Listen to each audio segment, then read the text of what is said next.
On today's show, a recap of the latest World Junior Games and which prospects have stood out, featuring another great upset and a Connor Bedard performance for the ages. All coming up on Locked On NHL Prospects.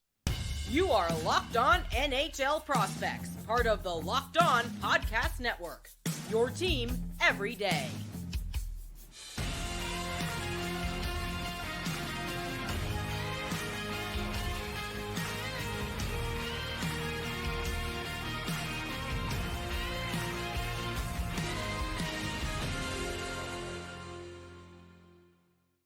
Hello, and welcome back to Locked On NHL Prospects, part of the Locked On Podcast Network, your team every day. On this podcast, I break down everything prospects related for you 5 days a week, Monday to Friday. I'm Hattie Kalikesh. I'm a scout and prospect analyst across multiple platforms, including this one. And on today's show, we're going to be reviewing the last 2 days of World Juniors action. First and foremost, we're going to look at Slovakia's impressive win against Team USA and what led to that upset. Then in our second segment, we're going to be breaking down the 4 games that took place on Tuesday briefly, including wins from Finland, Sweden, Switzerland, and Czechia. And then finally, we'll check out Connor Bedard's world-class performance in Canada's thrashing of the German team in yesterday's game and the highlights of that matchup. Now, before we get into any of that, just remember to like and subscribe if you're watching on YouTube and to follow along on your favorite podcasting platform and make us your first listen of the day. It's always very much appreciated. Now, let's get right into it with USA versus Slovakia. Now, this was a weird game for USA. A lot of their players were off their game, and ultimately that's what cost them the loss. But I want to start with the breakdown of the score. So Slovakia opened the scoring in this game, and it all started with a smart pass from Simon Nemec heading out of his own zone. He found Adams Linka, who was skating up the ice. He took it in the defensive zone, skated it all the way into the offensive zone, that laid it off for Libor Nemec, who actually isn't related to Simon Nemec in any way. And he walked down the left flank, he took a shot, and then more importantly, he followed up his shot with a net drive, and he potted in his own rebound to make it 1-0 for Slovakia 2 minutes into the game.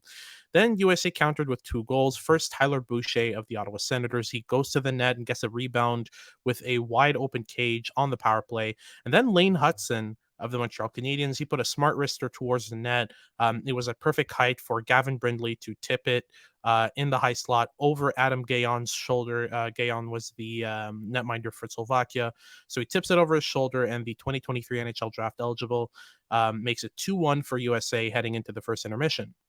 At that point, it seemed like USA had it in the bag. It seemed like they had control of this game, but Slovakia got a power play after Lane Hutson took a bad penalty.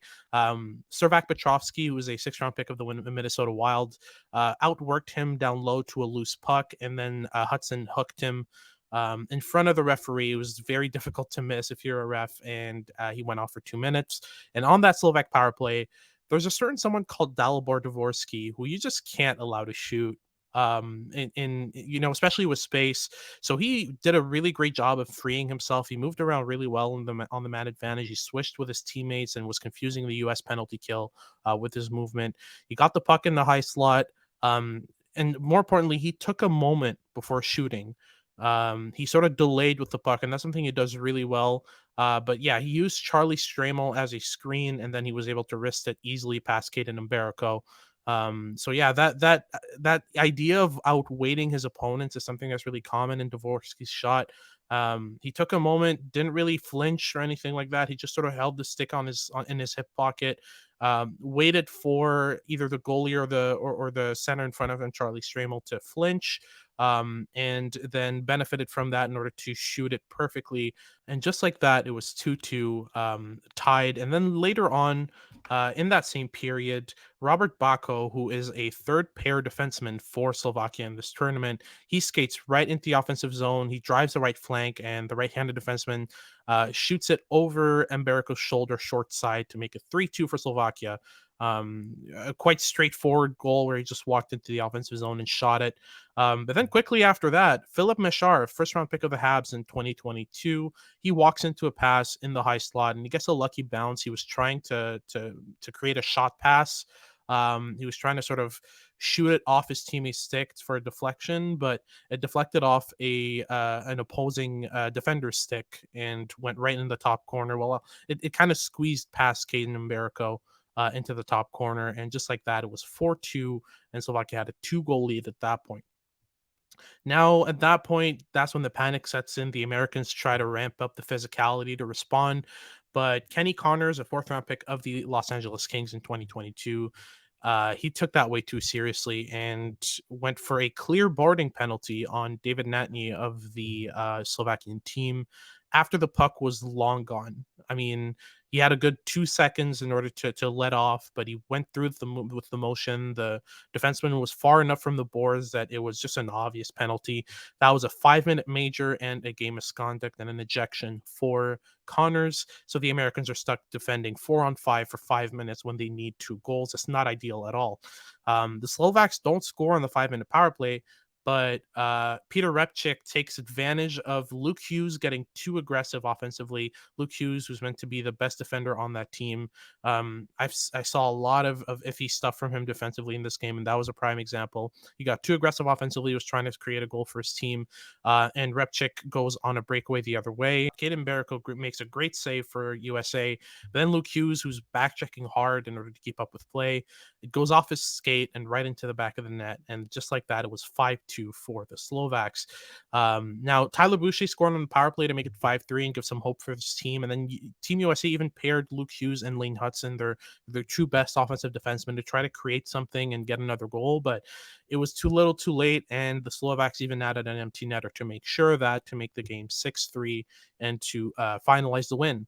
Now, the main strategy that won Slovakia the game this time around was Slovakia was spending very little time in their own zone. There were some offensive sequences where USA was able to set up, or was able to get passes around, get shots on net, get rebounds. But as soon as Slovakia got the puck, their defensemen were really really good at feathering passes to their forwards and helping them get out of the zone really quickly.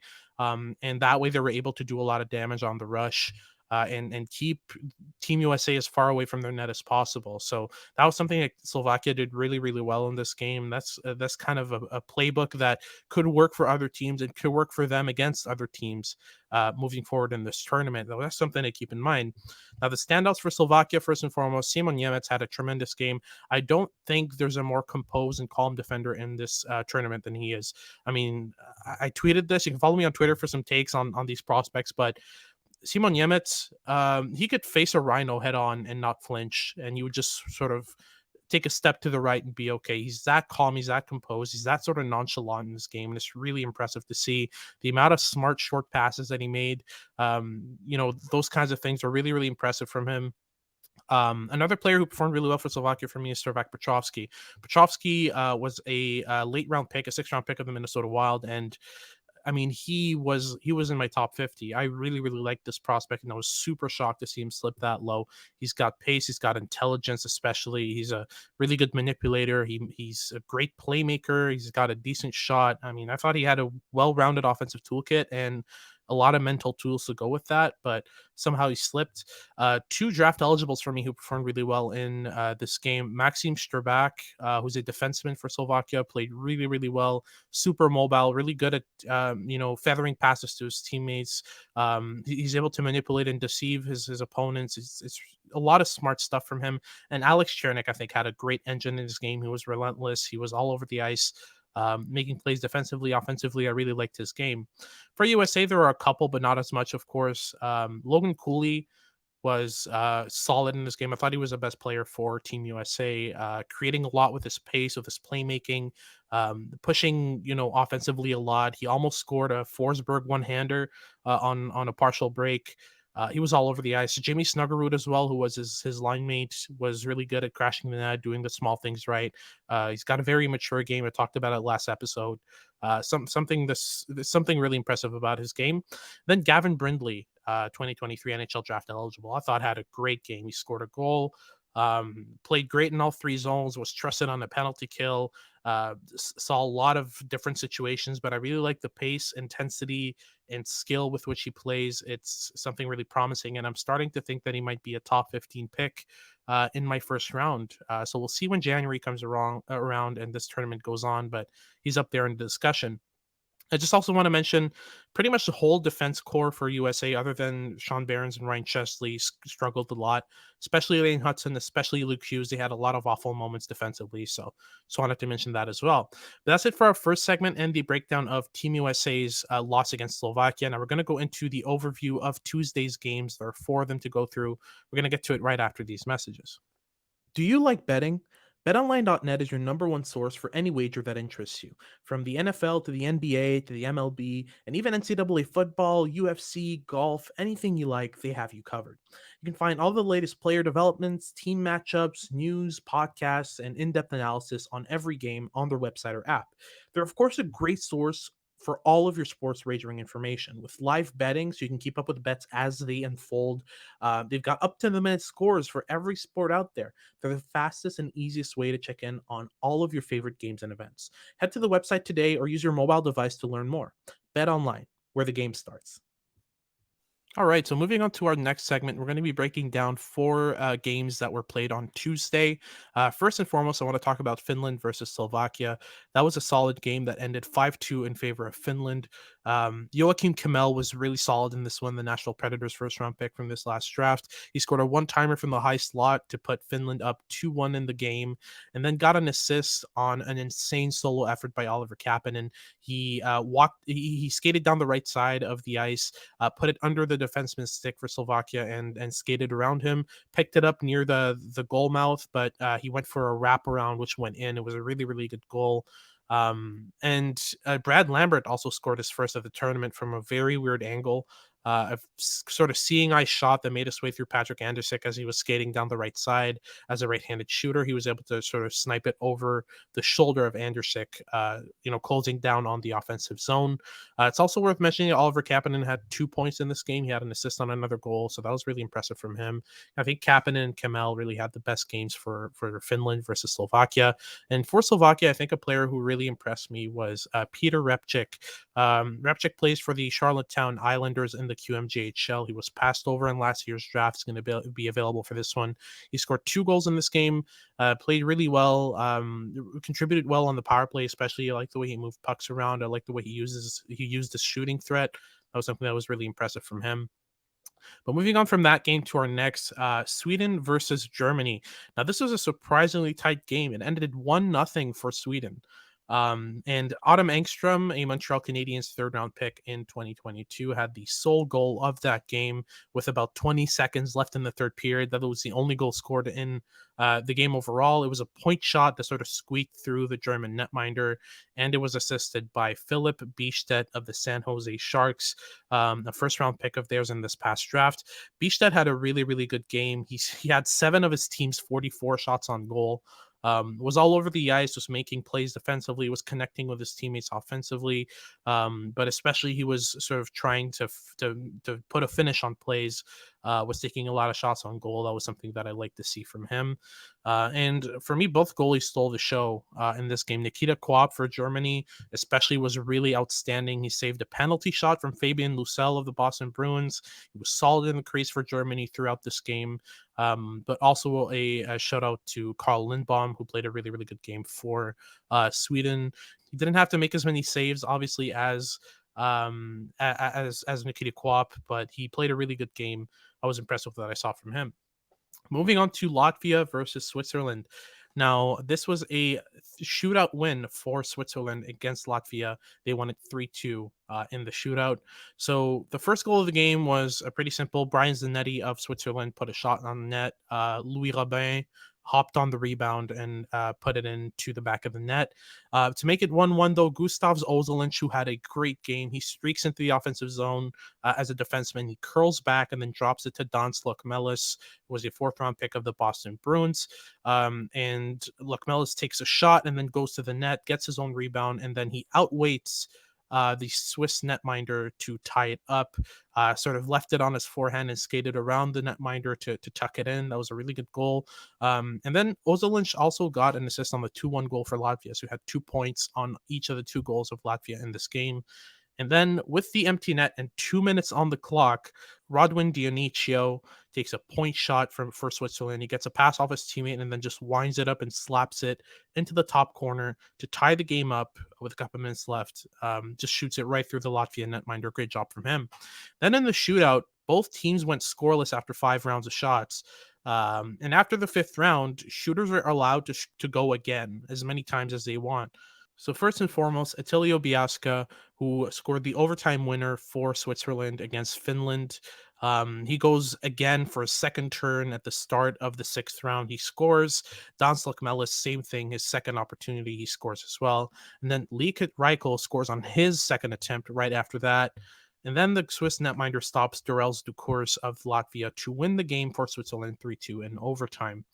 Then finally, I want to mention one last game. Czechia went away with a win. They had a 9-0 thrashing of the Austrians. Now, Czechia had 47 shots in this game. Do you want to guess how many Austria had in 3 periods? Are you done guessing? They had 8 shots. 8 shots in a whole game. That's just ridiculous. Yuri Kulich, first and foremost, was the star for Czechia in this game. He got a hat trick. His speed and skill were just too much to handle for the Austrian defenders. They could really do nothing with what he had. He was able to skate around him multiple times, get into the offensive zone. He was wreaking havoc defensively. He was the main reason why Austria was sort of limited to 8 shots. They were having trouble getting past him when trying to skate up the offensive zone. He was really hermetic in the neutral zone and was putting in second and third efforts in the offensive zone to keep plays alive for Czechia there. Another player who played extremely well for me for Czechia was Stanislav Svozil of the Columbus Blue Jackets. He continues to have the tournament of his life so far. He had 3 assists in this game. He was everywhere in this game, and he looked really dominant, contributing offensively, contributing defensively. He just looks like a star for Czechia in this tournament. Then moving on to Thomas Suchanek, the netminder for Czechia. He got a shutout in this game and 2 assists. It doesn't get much better than that for a netminder. On top of that, he only had to make 8 stops, so that speaks to the amount of quality that the Czech defenders and the defensive forwards on Czechia had to provide. But just the fact that a goalie got 2 assists in a game, that's an extreme rarity at any level. So that was pretty fun to see from Suchanek. A couple other prospects who played really well. David Spacek, I think, had a great game. He was a 5th-round pick of the Minnesota Wild in this past draft. He had a goal and 2 assists in this game. Edward Shala, who is a 2023 NHL Draft eligible, he had 2 primary assists in this game, including one on the power play. Played really well, moved pucks around really well. His intelligence is solid, and it's just more and more obvious with each viewing I get of him. And then finally, Matthias Shapovalov, I think, had a great game. He's a 2nd-round pick of the Vegas Golden Knights in this past draft. Got 2 assists in this game. Was really good at connecting with his teammates. He was making the simple plays, with consistency. He's the type of guy who's consistently going to find his teammates all over the ice. And on top of that, he has a great shot. So he's able to contribute a couple points that way, either by scoring or by shooting for rebounds, that kind of thing. Really good shot selection from Shapovalov. But that's it for our second segment, the overview of the 4 games from Tuesday. Now we're going to go into yesterday's game between Canada and Germany and Connor Bedard's outstanding performance in that game right after these messages. So let me paint a picture for you. You're hanging out with your friends, you're watching the World Junior Championship, having a blast, you're putting back a couple of drinks, and as the evening goes on, a few drinks become too many, and then you think of calling for a ride. But, you live nearby. You can make it home okay. It's not that big of a deal. What are the odds you'll get pulled over anyway? And even so, what's the worst that could happen? Your insurance goes up, you lose your license, lose your job, you total your car, you kill someone. Everybody knows about the risks of driving drunk. The results are tragic and often deadly. However, that still doesn't stop everyone from getting behind the wheel under the influence. That's why police officers are out there right now looking for impaired drivers on our roads. It's to save lives. So if you think you're okay to drive after a few drinks, think again. Play it safe and plan ahead to get a ride. If it only takes one mistake to change your life or someone else's forever. Drive sober or get pulled over. All right. So to finish off, I wanted to end this on a really great topic. Team Canada is the most star-studded roster in this tournament, and it was extremely evident in this game against Germany. They just ran away with this game. Connor Bedard had an amazing performance. And before we get into the game itself and what happened, I just want to mention what was announced before the game. So it was announced that Dylan Gunther and Connor Bedard were going to switch places for Team Canada on the roster in the lineup, and then the same for Joshua Roy and Adam Fantilli. So the forward lines looked like this. First line was Dylan Gunther, Shane Wright, and Brennan Othman. Second line was Joshua Roy, Connor Bedard, and Logan Stankoven. And I mentioned on Twitter how excited I was about seeing those three together, Roy, Bedard, and Stankoven. And I was right. But the third line was Zach Dean, Adam Fantilli, and Nathan Gaucher.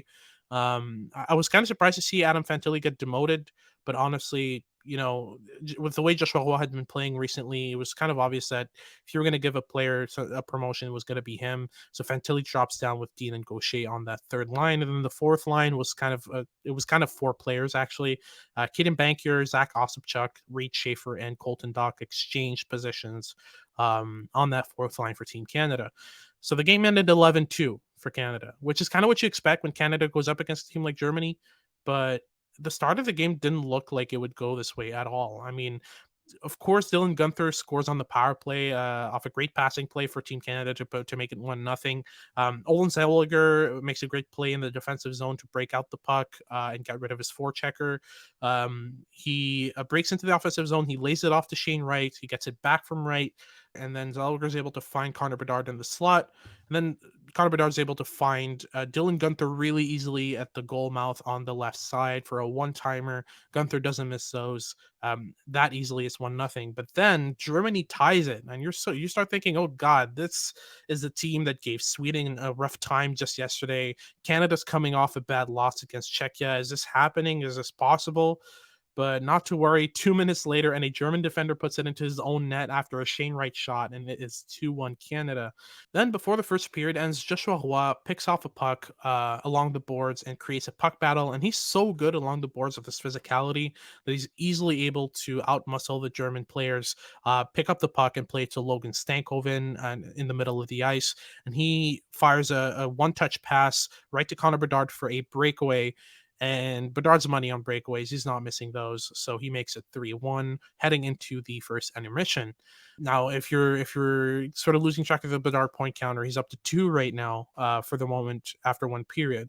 Then the second period starts. Logan Stankoven takes a shot from the left half wall. It goes wide, but then as it's bouncing off the boards towards the goalie goes to put his mitt on it, and the defenseman goes to swat it away at the same time. Defenseman misses the puck and swats his goalie's hand away, and the puck just trickles toward Connor Bedard, who's all alone in front. He's able to just tap it in really easily for his third point of the night, second goal, and it's 4-1 Canada. At the midway point of the second, though, Connor Bedard gets a pass at the right circle from Olin Zellweger on the power play. He just unleashes a perfect shot right in the top corner with his trademark wrister for his hat trick goal and his fourth point of the night to make it 5-1 Canada. Then the worst happens for Germany. I mean, they're already struggling in this game. They're down by 3. And then Ryan Betahar, who's known in the WHL with Swift Current for taking questionable hits all the time, he gets Adam Fantilli in the head. So it's a 5-minute major, and he gets ejected from the game, and giving this Canadian team, especially the first unit of their power play, a 5-minute major, 5-minute man advantage. I mean, it's just a death sentence. So at the very start of that power play, Bedard gets a primary assist on a cross-ice pass to Dylan Gunther, who one times it, 6-1 Canada.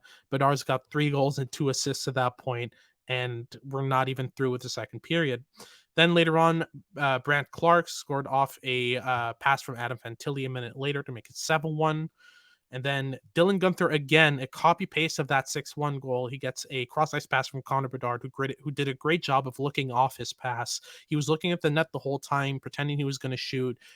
Did that trademark curl and drag movement that he uses to shoot, and then just wired it to the left of him to a wide open Dylan Gunther. 8-1 Canada, with Connor Bedard earning his 6th point of the game. Logan Stankoven then scores like 30 seconds later for the 4th goal of that same power play, and it's 9-1 for Canada. Then at the start of the third period, Zach Ossipchuk scored to make it 10-1 for Canada about a minute or two after the end of that 5-minute power play. And then finally, Joshua Roy scores to make it 11-1. He streaks into the offensive zone, makes a move to the inside, and then slaps it past the netminder, with Connor Bedard picking up yet another assist. So he was up to 3 goals and 4 assists for 7 points in that game. Germany would score on the power play near the end of the game to make it 11-2. But honestly, it doesn't matter at that point. And Connor Bedard and Team Canada run away with this game. Now, I just want to remind you all that Connor Bedard doesn't turn 18 until next July. So he's available for next year's World Juniors and the one after. He's definitely not making it to either, though he's going to be in the NHL. But it just speaks to the amount of talent of this kid. I know it's Germany. I know that it's not the strongest opponent and all that, but who else earned 7 points in this game but Connor Bedard?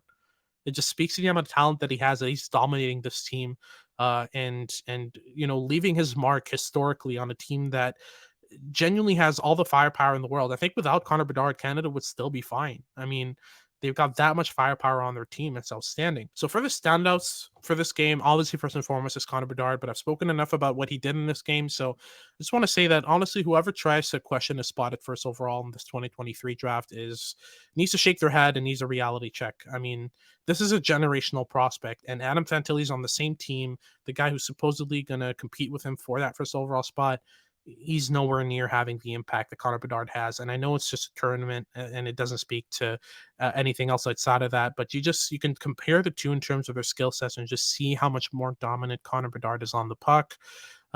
There's a solid argument for how good Fantilli is off the puck, how good he is physically along the boards, all that. But every level of his skill set, puck skills, in terms of shooting, playmaking, stick handling, all that, Bedard is just in his own stratosphere, not just compared to Fantilli, compared to anyone in this tournament. Then moving on to Logan Stankoven, he was all over the ice. He was insanely good in this game. Great plays all over the ice. He was intense. He was relentless in the offensive zone. He could have earned so many more goals or points in this game. Just needed a bit more finishing, but his stick handling especially was outstanding in this game. I've already spoken of his relentlessness and all that, but his stick handling was really solid in this one. And shout out to both of these guys' line mate, Joshua Roy, who was the best physical player in this game. He won so many board battles. He made so many smart plays all over the ice. His coach, Dennis Williams, called him a jack of all trades, and it was certainly obvious in this game.